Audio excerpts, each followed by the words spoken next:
Welcome to On Track. I'm Aisha Jaffer. It's hot, it's humid, and it's one of the most exciting times of the year in Kentucky, fair season. The Kentucky State Fair kicks off August 14th and runs through August 24th at the Kentucky Exposition Center in Louisville. And whether you're going for the funnel cake, the concerts, or the cows, it's a chance to see the whole state come together, all 120 counties of it. So what's new this year? What traditions are we holding on to, and what makes the fair more than just a good time? Joining us is Ian Cox, Executive Director of Communications for Kentucky Venues, the organization behind the Kentucky State Fair. Ian's been with Kentucky Venues since 2017 and has led communications since 2021. He leads the team behind the marketing, media, and public messaging for some of Kentucky's biggest events. Ian, welcome to On Track. Thank you for having me. So can you give us a sense just how big the fair is? Like, how many people are we talking about? How big is it? Yeah, so over 11 days, you'll see about 600,000 people visit the fairgrounds.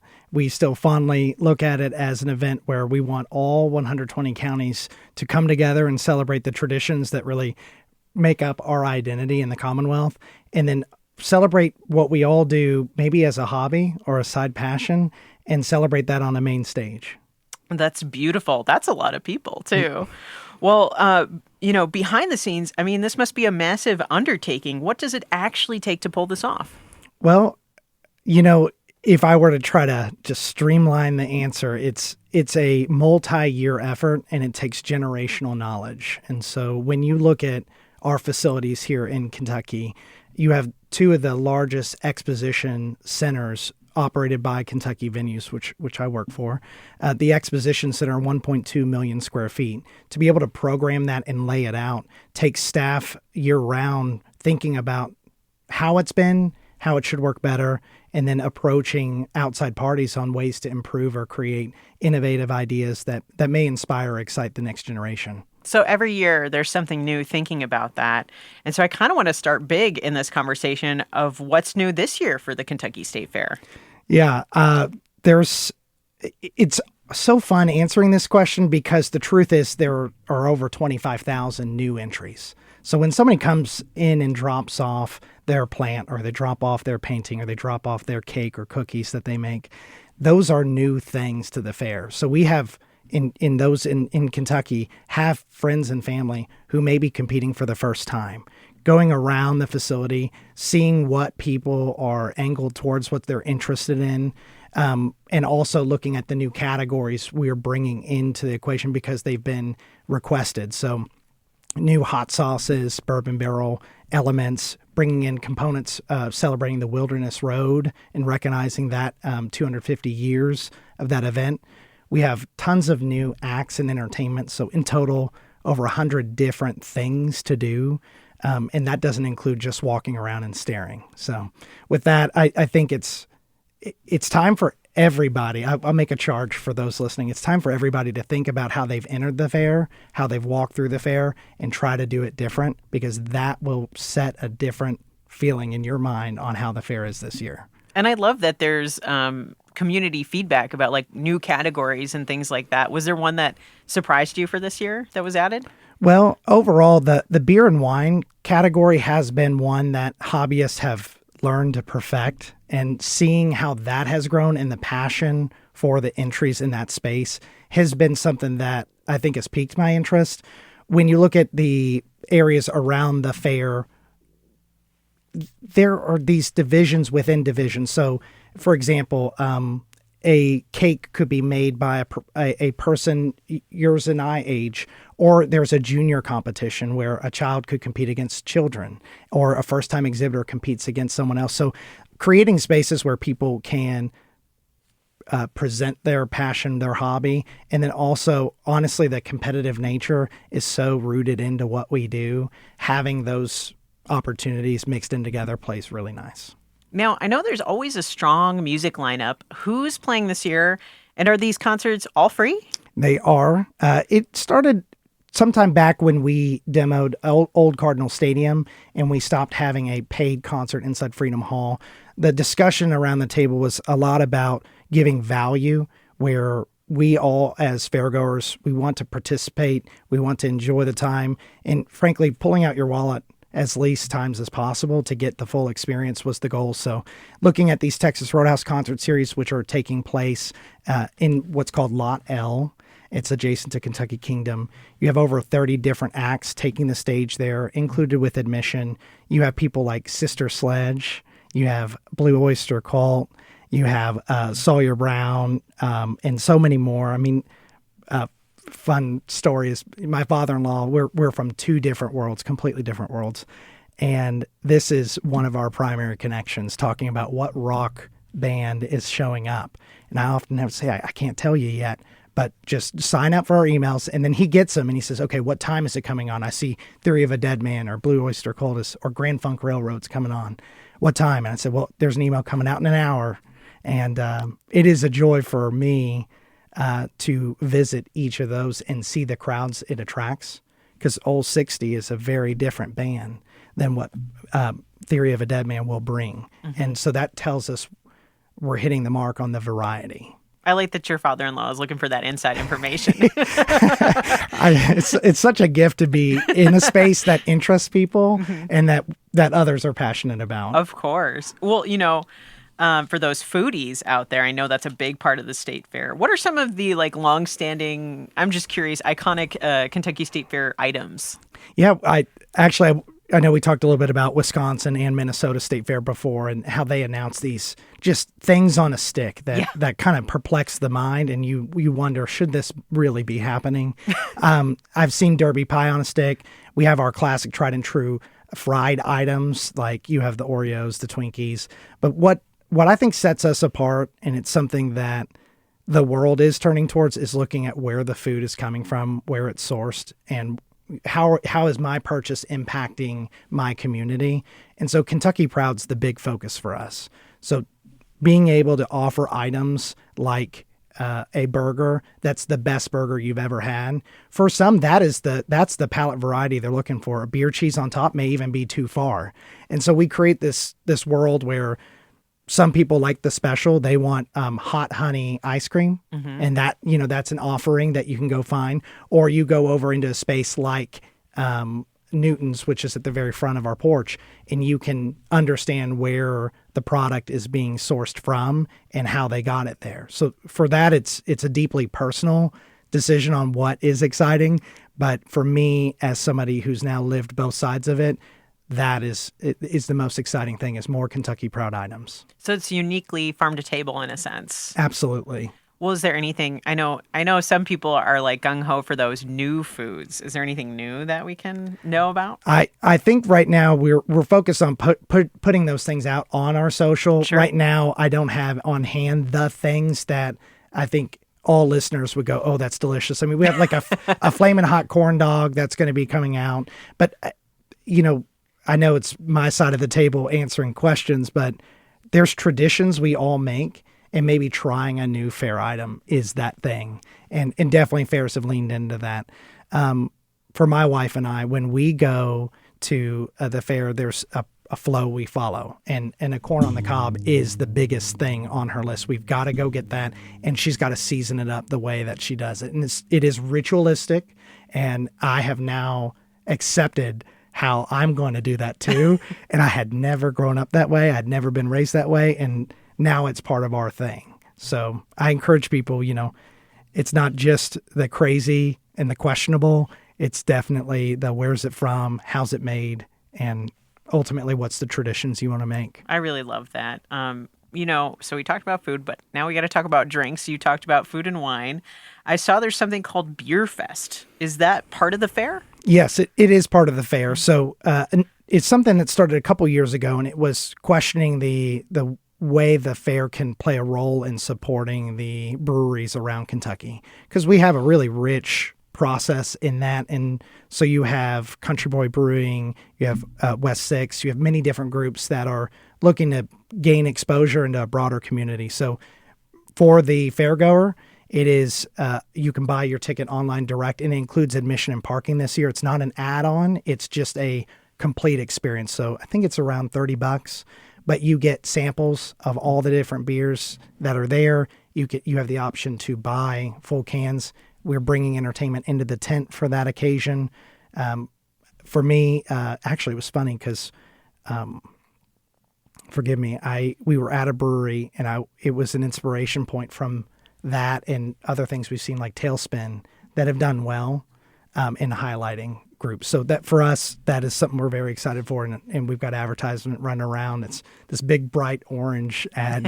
If you see it, you can't miss it. Orange is like one of my favorite colors, so I love that. One of the things I've noticed as well is that there are themed days, and one of the days I saw was Sensory Awareness Day and the Sunshine Class. Yeah. Can you talk a little bit more about that? Yeah, the fair is for everyone, and again, this came from conversations we had with our ride operator, and I don't want to speak beyond where my personal interactions go here, but I'll say the fair itself recognizes families are comprised of individuals with sensory processing differences. It's those who have challenges that may impede their ability to attend and enjoy an experience like the fair because it is sold as a sensory overload. It is the how fatty can we make the food, how sugary can we make this, how loud can we make the music. And so we asked the question, and the support of our ride operator is, how could we create a moment for families who want to be at the fair? So with that being said, there's two elements, the morning component where we work with several nonprofits here in the area that support Kentucky as a whole in distributing tickets to those families. When they come on site, the ride operator and us sponsor the experience. So free popcorn for those, free rides. And we have to, in order to recognize the deeper meaning, is the space is important, the sound, how everything's configured. So we have to keep it a tighter group, but we've been really proud of having, over 1,200 people on site for just that morning. And then our Sunshine Class, if you're not from the ag world, I'm not, and I've now, been around it for about 8 years, is showing livestock is a element of defining somebody's character. It is what they do in the barn, and then what they do in the ring represents how they've overcome something. And so this Sunshine Class is an opportunity to bring a 4-H or FFA, and if you don't know what that is, it's basically Boy Scout, Girl Scout-like, and we bring them in and their livestock, and they support someone in that same with mobility challenges or sensory processing differences in showing, and they get a banner, and they get a taste of what we all feel is vital to understanding the fair. I love that so much. So, that's one of the themed events and a very cool one. What are some of the other ones? So let me just kind of dig into it. So each day we have these special days. So first day is County Fairs Day. And so that's, again, clearly representing what all feeds into the State Fair, 120 counties. We have a day called Senior Day, which is on a Tuesday. It's an opportunity, again, to get people in at a value cost, a cost-conscious consumer, and then let them enjoy the fair on one of our slower days. We have an event called Military Sunday. It is pretty comprehensive, but, what I'll share from the public standpoint is it's recognizing those who sacrifice for us. It's those who put their life on the line, and it's those that supported those groups.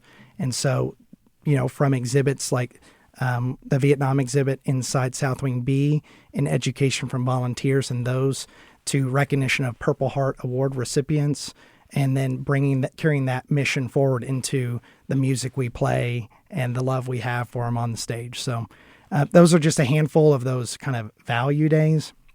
But also we have this show called the World's Championship Horse Show. And I don't know if do we want to get into that now? Yeah, I mean, I was kind of curious for the uninitiated what it is and how it's tied to the fair.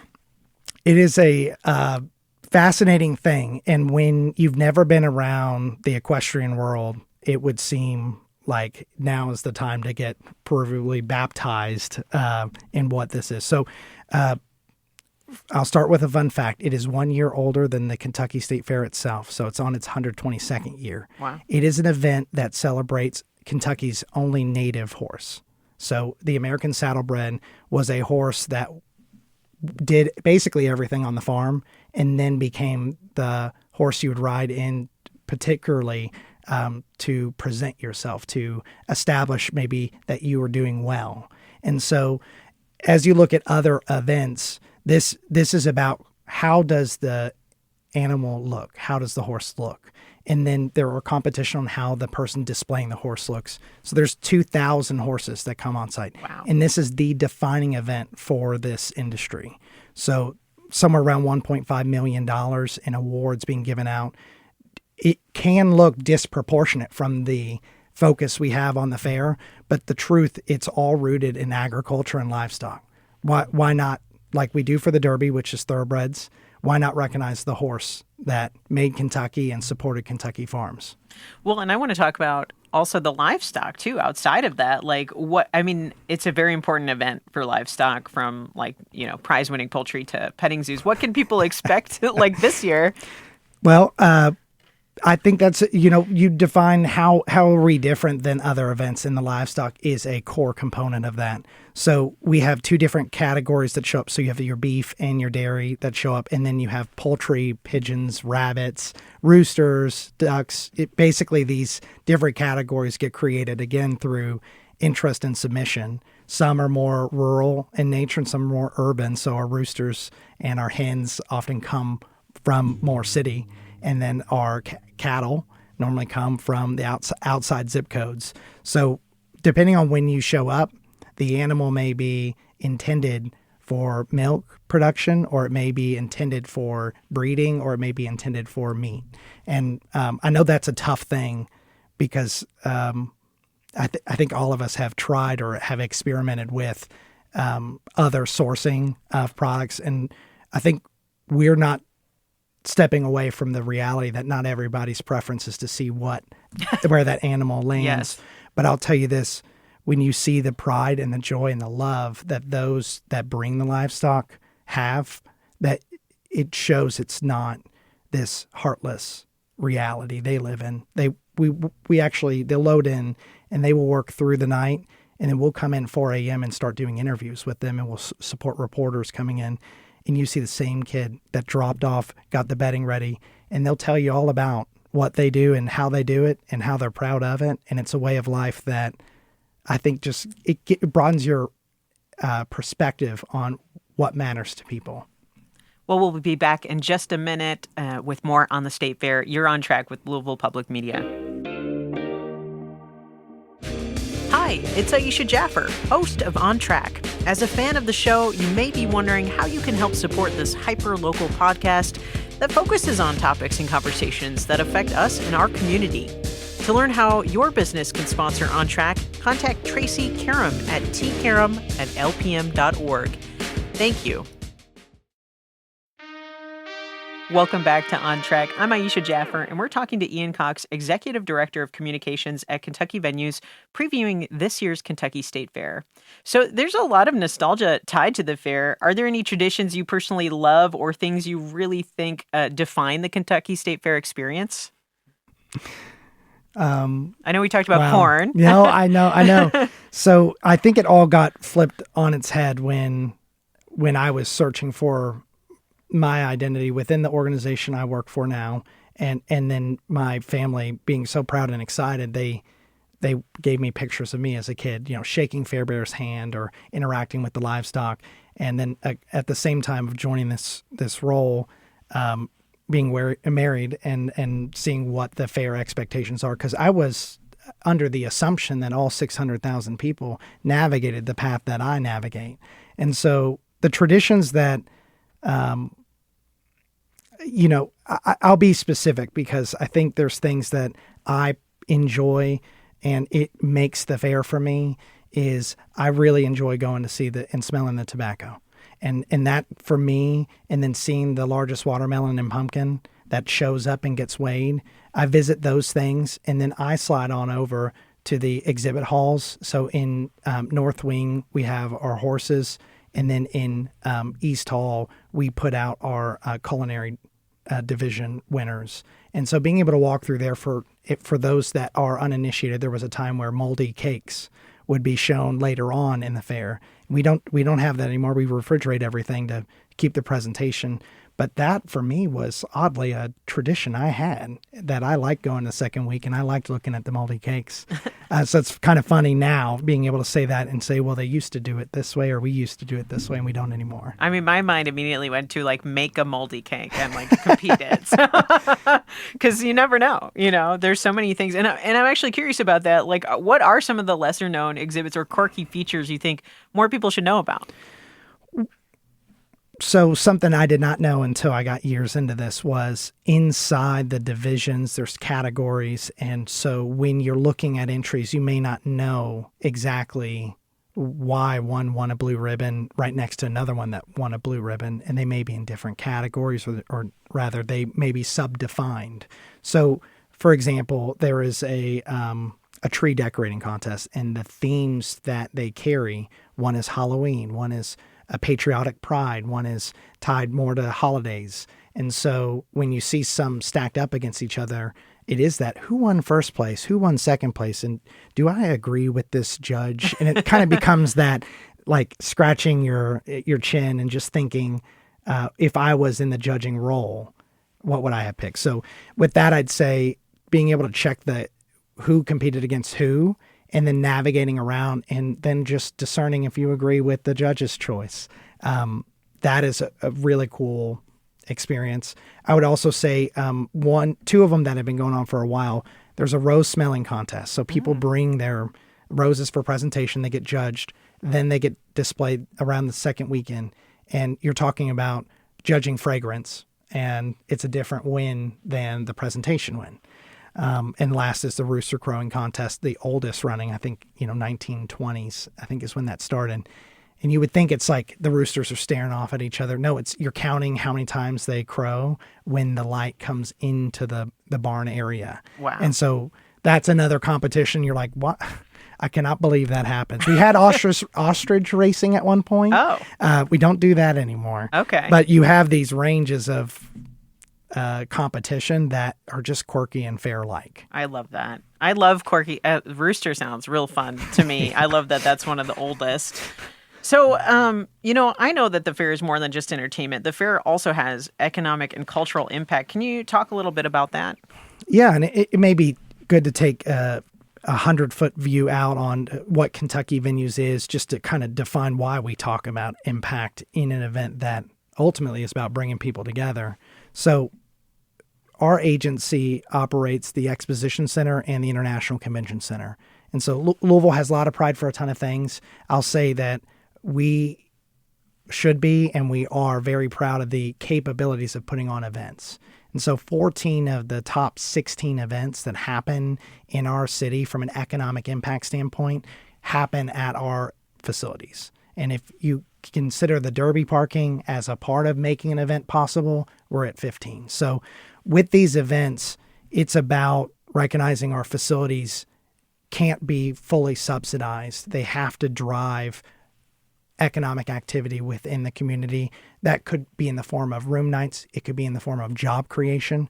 My job, although it's not in the calculation, is a form of somebody else choosing to come to Louisville. I'm employed because of that. And so I think about the restaurant scene we have. Like I'm a foodie. I feel like as I get to 30, I'm getting slower on the foodie game. But knowing that the food variety we have comes from the mid-sized city that we are and the hosting scale we have. So when you put on a convention, a trade show, or a fair or horse show, you bring in people who are curious to take it a step further and experience Louisville. And so economic impact is a figure to describe how we drive value to Louisville and Kentucky as a whole. Well, and now also exploring all those local goods and services, really. That's exactly right. Mm-hmm. And we're very passionate about that. It is this number thing for us. Some people need the number to understand, and I fully support the idea of providing people multiple outlets to understand what we do. Well, we talk about Kentucky and everything encompassed, and all things Kentucky all in one place is this year's theme.